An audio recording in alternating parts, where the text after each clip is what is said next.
Alright, I'm going to give you guys a tour of our Solexx Greenhouse Aquaponics system. We've got a couple of things going on here.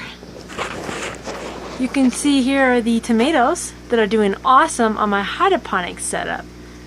You can see how lush they are. They're growing so well. I don't have any more room for them to string them up. I'll just have to put them up on the rafters, I guess.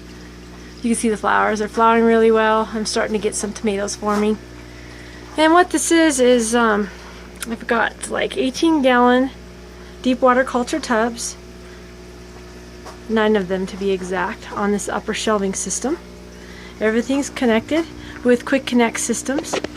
I've got electronics covered with a little bucket in case I overspray sometimes so I don't get into my electronics. I've got all my stuff set up here with timers and all kinds of things. But basically the deep water culture have some aerators in the tubs that I made out of soaker hoses and punched a few extra holes in them. I think I've showed you guys some of that. It's all connected to air pumps that are all in the back of the shelving unit under the buckets with the electronics as well.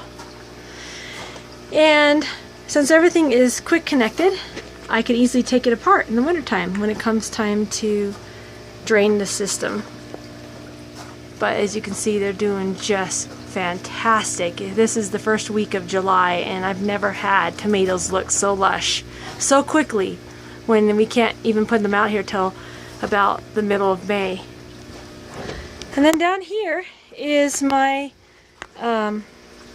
aquaponic system. This is the one that is connected to fish tanks. Each shelving unit has a goldfish tub, 85-gallon.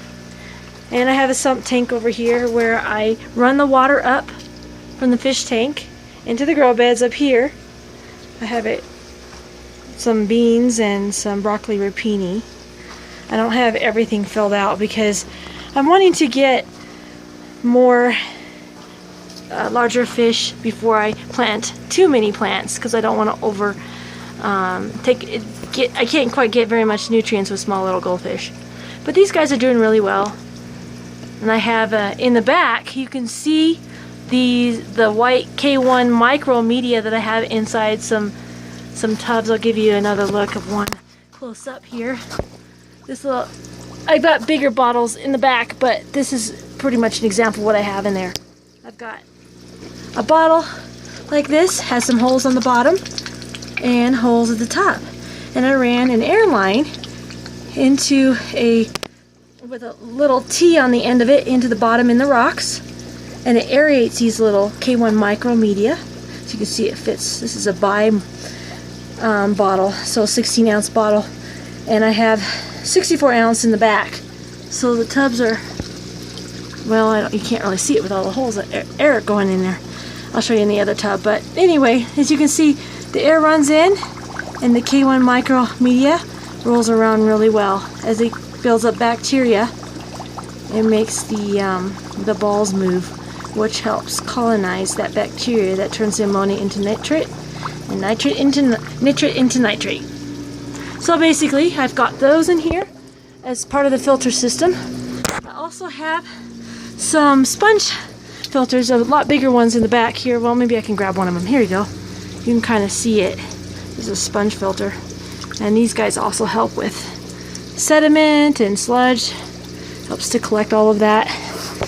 And anyway, my goldfish seem really happy in here. They're doing really great. I've only had them in here about a month. And they're just growing nicely and swimming around and just seem to really be doing well. And then on top you see some green duckweed. Goldfish like duckweed. It's one of the most nutritious foods you can get for them, and it grows right off of pond water. And they usually don't advise you to try to grow duckweed in your goldfish ponds, but these guys are little, so they don't eat all the duckweed. They just eat the smaller ones and when they split off. And so I'm doing pretty well this year with the duckweed right in the pond. So anyway, you got the 85-gallon tub on each shelving unit with a little fish heater to try to keep it about 65 degrees, 65 to 70. It's pretty much what we're running. At night it gets pretty cold here, even in the summertime up here in Colorado. It gets down to in the 50s. So I'm kind of holding it steady, especially with these little guys. Maybe when they're bigger I may not even need the fish heater. In the winter I'm planning on running a horse tank heater because goldfish can handle down to 35 degrees. So we'll see. This will be our first winter. We'll see how they do. Inside, out of this tank I have some more quick connect fittings and a garden hose, which is why I have everything set on a timer for when it runs into the garden beds and then drips down out of the garden beds right back into the fish tank. And a lot of aquaponics system uses this hydrogen to filter and provide the biofiltration for the fish tank, but I was having trouble with that because, for one thing, because I'm only running a garden hose that I can disconnect in the winter time, I can't run the pumps all the time because it literally will drain out the tub faster than it can bring it back in from this tub flowing through that small little hose. So, and also in the wintertime, what was I going to do to filter it if I had to rely strictly on the grow beds to filter? So I ended up doing a couple things. I ran the K1 Micromedia into those containers. Maybe I can grab one so you can see what a big one, 64 gallon, looks like. Yeah, you can see they're pretty good size, and they're doing great. They're just holding 0 ammonia and nitrates in this system because it's just doing so well with those K1 micro filters that I made. And then that gives me the solution for the wintertime for filtering the fish system.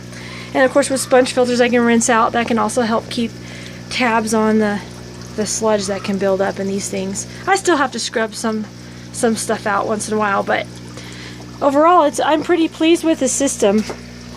And so I just had another problem too with the hydrogen, trying to put tubs full of hydrogen. These shelves can only handle 500 pounds, so with all the water weight I really was going to be maxing them out if I tried to fill all these tubs with the hydrogen, so the little clay pellets. So what I did is I just did net pots, and these things just have a regular, just water in there, and I'm growing stuff that it's not too temperamental. At least the beans seem to be happy. You can see how many beans are growing back here. They're doing really well in this system, and I don't have to have a ton of hydrogen to support the roots.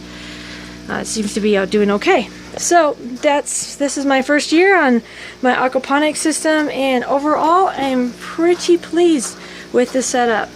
There's some more of my fish back here. You can see the filter's a little bit better in operation in the back, and that's pretty much it.